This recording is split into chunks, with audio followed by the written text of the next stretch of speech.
Example आपको जरूर देना चाहूंगा। मैं बहुत इम्प्रेस हो गया जब मैं पिछली बार जम्मू कश्मीर गए। जम्मू कश्मीर में हमारा नई वहाँ वक्फ बोर्ड का चेयरपर्सन बनी और मैंने पूछा कि आप जब वक्फ बोर्ड का चेयरमैन बनी तो उसमें क्या हालत थी और आज क्या हालत है। उन्होंने बोला कि सर जब उन्होंने पदभार संभाली तो उसमें कोई इनकम का, कोई व्यवस्था का, रिकॉर्ड का ठीक ठाक कुछ भी नहीं था और उन्होंने आने के बाद 40 करोड़ रेवेन्यू इनकम उन्होंने जनरेट करना शुरू किया, मुझे पता है।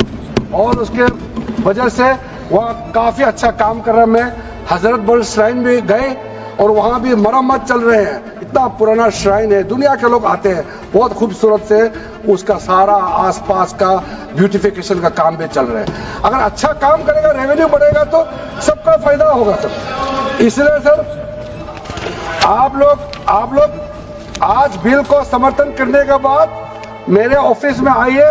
अदा करती हूँ उसके बाद अपने तमाम लोगों का और मिनिस्टर साहब का भी बहुत शुक्रिया कि उन्होंने इस चीज़ को सराहा और पार्लियामेंट में इसको पेश किया। ये हमारे लिए खुशनसीबी है कि उन्होंने पहले भी जब वो यहाँ आए थे उन्होंने वो सारी चीज़ें देखी थी और सारी चीज़ों का जिक्र किया हुआ था, लेकिन आज जो उन्होंने अमेंडमेंट बिल पेश किया उसमें ख़ास तवज्जो इसी के ऊपर थी कि जो मुसलमानों के पास प्रॉपर्टीज़ हैं, वक्फ बोर्ड के पास प्रॉपर्टीज़ हैं, उसमें उनका सिर्फ ये है कि मुसलमान क्यों गरीब हैं, पहला क्वेश्चन मार्क ये है, और मुसलमान क्यों लैंडलेस एंड होमलेस हैं।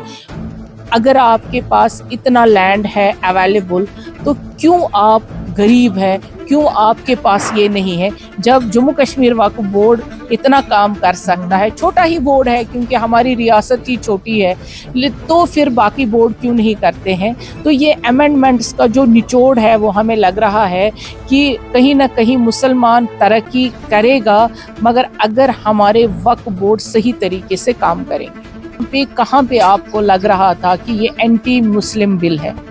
हमें तो लगा कि जो ये अमेंडमेंट्स जिस तरह से बोल रहे हैं कि मुसलमानों को जो वक्फ बोर्ड के पास प्रॉपर्टीज़ हैं उनको बरोए कार लाके लोगों की मदद करनी चाहिए। जो दरगाहें हैं, जो मस्जिदें हैं, उन पे तो कोई खुदा न खास्ता कोई बात नहीं हुई, बल्कि डेवलपमेंट की बात हुई है। तो डेवलपमेंट को आप हमेशा क्रिटिसिज्म में क्यों बदलते हैं? हमें तो कहीं पे हम भी वेट कर रहे थे, वॉच कर रहे थे, देख रहे थे, तो वहाँ क्रिटिसिज्म करने की कोई गुंजाइश ही नहीं।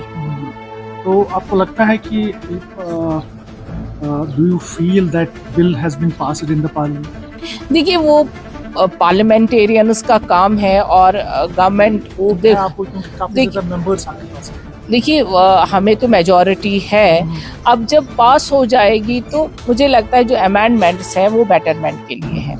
देखिए मैं यही कहूँगी, सरकार से भी कहूँगी कि जो हमारे कैजुअल लेबर्स हैं, रीढ़ की हड्डी है, रीढ़ की हड्डी को कभी कमज़ोर मत करिए, क्योंकि अगर आपने रीढ़ की हड्डी को कमज़ोर कर दिया तो आपका सारा जिस्म माजूर सा हो जाएगा। ये हमारे रीढ़ की हड्डी है। मैंने जो महसूस किया वक़्फ़ में, हालांकि मेरे टाइम पे तो अभी एक भी एम्प्लॉय नहीं लगा कि मैंने काम पे ध्यान दिया, मैंने एम्प्लॉयमेंट इन्हीं से काम लिया जो इन्हीं सरकारों ने लगाई थी, जो 25 सालों से काम कर रहे थे 2000, 3000, 4000 पे, मैंने उन्हीं से काम लिया, लेकिन वक्त को आगे बढ़ाया। लेकिन मैं इस रीढ़ की हड्डी को कमज़ोर करती तो शायद वक्फ बोर्ड कमज़ोर हो जाता। इन्हीं को लगाकर अब मुझे खुशी हो रही है। मुझे यही उम्मीद है कि सरकार भी अपनी इन जो हमारे 2000-3000 पे काम कर रहे हैं इनके बारे में सोचेगी और इस जम्मू कश्मीर के लोगों को फ़ायदा भी मिलेगा और हमारा ये सरकारी जो महकमे हैं वो भी दिन दोगुनी और रात चौगुनी तरक्की करेंगे। जब प्लान्स हैं, जैसे हमारे स्कूल चल रहे हैं, तो मेरा पहला जो ख्वाब था वो तो हॉस्पिटल का था, मगर वो सियासत की नज़र हो गया। अदरवाइज़ आज आप देखते कि वो हॉस्पिटल भी तैयार हो जाता, लेकिन ये नहीं है कि हमने वो ख्वाब जहन से छोड़ दिया है। हमारे पास थोड़ा सा और पैसा जनरेट होता। मेरे पास कुछ लोग कल भी आए और आते रहे हैं कि आप वो सिर्फ उसकी नींव रखिए, हम जनरेट खुद पैसा करेंगे और वो हॉस्पिटल भी बन जाए। कहाँ पर इरादा है बनाने का? वो अभी बता दूंगी तो हंगामा बर्पा हो जाएगा।